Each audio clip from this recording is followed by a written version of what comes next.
तो फाइनली पूरा साल ख़त्म होने पर है और बस कुछ ही दिन बचे हैं और आपकी नीट की एग्ज़ाम आ जाएगी।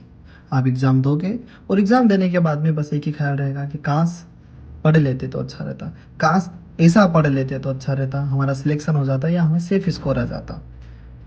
ऐसा ना हो इसलिए मैं आपके लिए लेकर आया हूँ एक 30 दिन का महा चैलेंज, 30 दिन का गेम चेंज प्लान। अगर आप इसको फॉलो करते हो तो एक काश वाली बात है आपकी ज़िंदगी से समाप्त हो जाएगी। भले आप अभी किसी भी लेवल पे हो, आपकी पढ़ाई बिल्कुल नहीं हुई है और आपको बहुत ज़्यादा भी रिग्रेट भी हो रहा है, बहुत ज़्यादा ओवर स्ट्रेस कर रहे हो आप, बहुत ज़्यादा ओवर थिंकिंग भी हो रही है कि कैसे करें, क्या करें, हमें कुछ अच्छी चीज़ें मिल जाए या कुछ ऐसा प्लान मिल जाए जिसको अगर हम ऐसा ऐसा जेन्युइन प्लान मिल जाए कि जिसको हम फॉलो करें वास्तव में आपके नंबर आ जाए। तो मैं कह रहा हूँ, मैं गारंटीड कह रहा हूँ, अगर आप जो मैं आपको बोल रहा हूँ अगर आप उसको अच्छे से फॉलो करते हो, है ना, डे बाय डे का मैं प्लान आपको दूंगा कि इस दिन आपको ये चैप्टर पढ़ना है, इस दिन आपको ये चैप्टर पढ़ना है और उस चैप्टर को कैसे पढ़ना है। अगर आप ये करते हो तो डेफिनेटली आप स्कोर अच्छा करोगे। ठीक है, ऐसा नहीं कि सिर्फ आप ही करोगे, इस वीडियो में जितने भी लोग देख रहे हैं आप देखोगे कि मैक्सिमम बच्चे देखना जैसे ये 30 दिन कंप्लीट होंगे वो मुझे आके बताएंगे कि हाँ भैया हमने फॉलो किया था और हमारा ऐसा हुआ है। बहुत सारे बच्चे भी क्या करेंगे, वीडियो देखेंगे, थोड़ा देखेंगे फिर स्किप कर लेंगे या फिर थोड़ा बहुत देखेंगे और यहाँ से चले जाएंगे, फिर दूसरा वीडियो देखेंगे, फिर उसको थोड़ा बहुत देखेंगे, फिर दूसरा। उनका कुछ नहीं होने वाला है, वो बस टाइम पास कर रहे हैं और बिल्कुल आपका ये साल बर्बाद होने वाला है। ठीक है, तो अभी भी मौका है, आप व्यवस्थित तरीके से एक परफेक्ट प्लान को लेकर चलो और उसी के ऊपर एकदम अपने आप को निछावर कर दो, अपने आप को एकदम कुर्बान कर दो। 30 दिन के लिए एकदम गायब से हो जाओ और उसको फॉलो करते रहो। आप गारंटीड जहाँ भी आप हो वहाँ से उठ के वहाँ चले जाओगे जो आपका ड्रीम है। ठीक है, तो बिना टाइम गवाए मुद्दे की बात करते हैं। तो अगर आप जीरो से हैं और 500 स्कोर करना है तो आपका टारगेट क्या होना चाहिए। बायोलॉजी में आपको 300 से 320 के बीच में मार्क्स लाना है, केमिस्ट्री में आपका टारगेट 120 का होना चाहिए और फिजिक्स में 80 to 100 मार्क्स का आपका टारगेट होना चाहिए। तो ये टारगेट लेके आपको चलना है, आप 500 कवर करोगे। अब बायोलॉजी में 300 कैसे लाना है, केमिस्ट्री में 120 और फिजिक्स में 80 से 100 मार्क्स कैसे लाना है, इसके बारे में अपन बात करते हैं। स्कोर करने के लिए आपको मिनिमम 12 से 14 घंटे की स्टडी करना है, मतलब करना ही करना है। आप बोलो सर 4-5 घंटे स्टडी कर ले और ऐसा हो सका, बिल्कुल नहीं होने वाला है। वीडियो यूट्यूब पे वीडियो देखने से मार्क्स नहीं आने वाले हैं, इंस्टाग्राम पे रील देखने से आपके मार्क्स नहीं आने वाले हैं। आपके मार्क्स आएंगे, बुक खोलो, क्वेश्चन प्रैक्टिस करो, एनसीईआरटी रीड करो, इसी से मार्क्स आने वाले। इसके अलावा आपके पास कोई चारा नहीं है। तो 12 घंटे में मिनिमम कह रहा हूँ, इससे ज़्यादा ही आपको पढ़ना है, जिसमें बायोलॉजी 4 घंटे से 5 घंटे भी आप कर सकते हो। क्यों? क्योंकि बायोलॉजी में आपको 300 मार्क्स स्कोर करना है, जो कि बहुत बड़ा स्कोर होता है। ठीक है, 720 में से 360 नंबर की सिर्फ बायोलॉजी ही आती, तो आपको इसको ज़्यादा टाइम देना है। ठीक है, फिर आते केमिस्ट्री। केमिस्ट्री आपको 4 घंटे पढ़ना है और देन फिजिक्स आपको 4 घंटे पढ़ना है। ठीक है, अब आपको करना कैसे है इसके बारे में बात करते हैं। बायोलॉजी में आपको 4 से 5 घंटे पढ़ाई करनी है, जिसमें 3 घंटे आपको या तो थ्योरी पढ़ना है एनसीईआरटी से। वो कैसे पढ़ना है, जैसे आपको क्या करना है, डायग्राम उठा लेना है।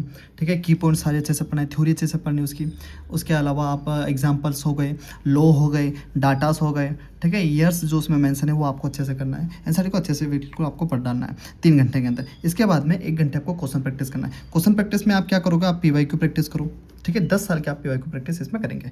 ठीक है, आप डे वाइज आपका क्या रहने वाला है कि बायोलॉजी में पहले दिन क्या पढ़ना है, केमिस्ट्री में पहले दिन क्या पढ़ना है, फिजिक्स में पहले दिन क्या पढ़ना है, दूसरे दिन क्या पढ़ना है, तीसरे दिन क्या पढ़ना है, ये पूरा मैंने टेलीग्राम के ऊपर डाल दिया है। क्योंकि डे वाइज अगर मैं यहाँ पर बताऊंगा तो बहुत बड़ा वीडियो बन जाएगा।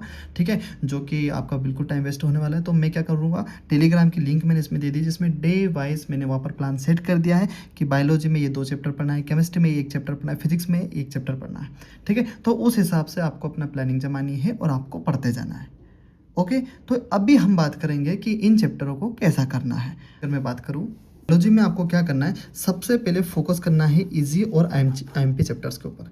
ठीक है, सबसे पहले जो इजी वाले चैप्टर है, जो आईएमपी सबसे मेन है, जो इंपॉर्टेंट चैप्टर जैसे कि जेनेटिक्स हो गया, इकोलॉजी हो गया, बायोटेक्नोलॉजी हो गया, ह्यूमन हेल्थ एंड डिसीज हो गया, इसके अलावा रिप्रोडक्टिव हेल्थ हो गया, इन चैप्टर्स के ऊपर आपको बहुत ज़्यादा फोकस करना है और कोशिश यही करना है कि इन चैप्टर के जितने भी क्वेश्चन हैं आप वो सही कर ही दो। चाहे कैसा भी क्वेश्चन आ जाए, कैसे भी घुमा ले, लेकिन ये यहाँ से आपके क्वेश्चन नहीं कटने चाहिए।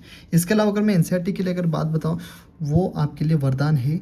एनसीईआरटी के अलावा आपको कुछ भी पढ़ने की ज़रूरत नहीं है अभी, क्योंकि अभी आपका स्कोर बहुत कम हो रहा है, तभी आप इस वीडियो पे बने हुए हैं।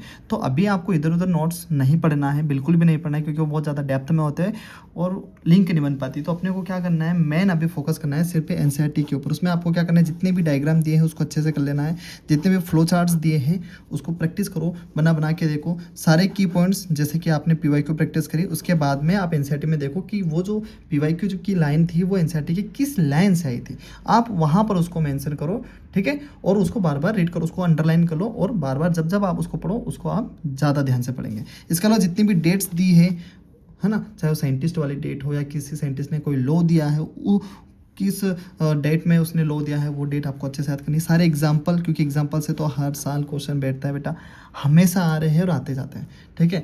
इसके अलावा साइंटिस्ट के नेम भी आपको करते जाना है। तो इस फ्लो में आपको बायोलॉजी को अच्छे से करना है।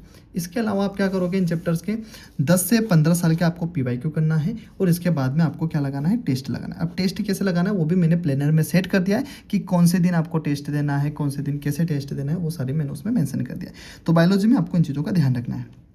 फिर बाद में अगर करो केमिस्ट्री की, तो केमिस्ट्री में आपको क्या करना है कि 30 दिन का जो मैंने प्लान जो आपको दे रहा हूँ उसको आपको फॉलो करना ही करना है। सबसे पहली बात तो ये, पहली स्टेप तो यही है। इसके अलावा आपको वहाँ पर चैप्टर्स कैसे करना है, तो देखो, या तो आप वन शॉट लेक्चर देख लो, अगर आपके पास नोट्स बनी है तो आप नोट्स डायरेक्ट रिवाइज करो, और अगर नोट्स नहीं है तो वन शॉट लेक्चर अभी भी आप यूट्यूब पे से देख सकते हो, ठीक है। यूट्यूब पे से देखने के बाद में या तो आप शॉर्ट नोट्स को बनाओ या तो फिर अरेंज कर लो, दोनों में कोई इश्यू नहीं। बनाओगे तो ज़्यादा आपको थोड़ा बेनिफिट मिलेगा। शॉर्ट नोट्स बनाने के बाद में आपको क्या करना है, 10 साल के पीवाई को अच्छे से करने हैं, ठीक है। भले सॉल्यूशन देख देख के करना, लेकिन 10 साल के पीवाई को आपको करना ही करना है। इसके बाद में अगर मैं पावर पॉइंट की अगर मैं बात करूँ तो फिजिक्स में आपको क्या करना है, एनसीईआरटी के क्वेश्चन आप देख सकते हो, एनसीईआरटी बेस्ड क्वेश्चन आपको लगाना है। फिजिकल केमिस्ट्री में क्या करना है, फिजिकल केमिस्ट्री में आपको एनसीईआरटी के क्वेश्चन लगाने हैं, ठीक है। एनसीईआरटी में ब्रैकेट में क्वेश्चन दिए हुए हैं, एग्जांपल्स में क्वेश्चन दिए हैं, वहाँ पर आपको फोकस करना है। इसके अलावा अगर मैं बात करूँ ऑर्गेनिक में आपको सारी नेम रिएक्शन कर लेना है, क्योंकि मैंने बहुत बार बताया है कि अगर आप ऑर्गेनिक में नेम रिएक्शन याद कर ले तो आधी ऑर्गेनिक आपकी वही खत्म हो जाती। तो ऑर्गेनिक में आपको मेन फोकस करना है नेम रिएक्शन के ऊपर। तो आप क्या करो, जितनी भी नेम रिएक्शन है कॉपी में उतार लो और उसको रटना स्टार्ट कर दो, उसके मैकेनिज्म देखना स्टार्ट कर दो, उसके रिएजेंट को याद कर लो, ठीक है। तो आपका आधा काम वहीं पर ऑर्गेनिक का हो जाएगा। इनऑर्गेनिक में ये होता है कि ये बायोलॉजी जैसा आपको पढ़ना रहता है, इसमें ट्रेंड्स बहुत ज़्यादा आते हैं और एक्सेप्शन से क्वेश्चन बहुत ज़्यादा यहाँ से उठते हैं। तो इनऑर्गेनिक में आपको ऐसा ध्यान रखना है। इसके अलावा आपको टेस्ट में प्रैक्टिस करते रहना है, ठीक है। बात करें फिजिक्स की, तो फिजिक्स में आपको क्या करना है, यही बात बार बार मैं बोलूँगा कि 30 दिन का जो मैंने प्लान बोला है उसको फॉलो करना ही करना है, ठीक है। इसके अलावा चैप्टर्स को आप कैसे कर सकते हो, वन शॉट लेक्चर देख लो, नोट्स को रिवीजन कर सकते हैं आप, और 10 साल के पेपर आपको लगा सकते हो। इसके बाद में अगर मैं स्टार पॉइंट अगर मैं फिजिक्स में बोलूँ तो मैंने टॉप 50 IMP टॉपिक्स वो भी मैंने टेलीग्राम पे डाल रखा है, और इसके अलग से मैंने वीडियो भी बनाया है। वो 50 टॉपिक ऐसे हैं जहाँ से पूरा का पूरा मैक्सिमम पेपर में कह दो 80% पेपर, 80 से 90% पेपर सिर्फ इसी 50 टॉपिक के इर्द गिर्द फिजिक्स का घूमता है।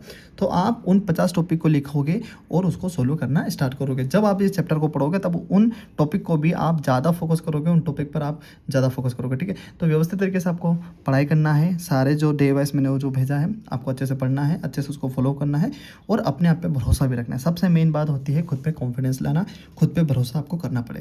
आप अकेले नहीं जो करने वाले हैं, बहुत सारे बच्चे 200 नंबर से डायरेक्ट 600 नंबर स्कोर करते हैं, और वो करते ही करते हैं, और जिनकी सक्सेस स्टोरी अपन देखते हैं, जिसके आप सक्सेस रील आप देखते हो। समझ पा रहे हो मैं क्या कह रहा हूँ। तो व्यवस्थित तरीके से पढ़ाई करो, ठीक है, बिल्कुल हो जाएगा, और ये होने जा रहा है। तो मिलते हैं ऐसे ही वीडियो में, तब तक के लिए बाय।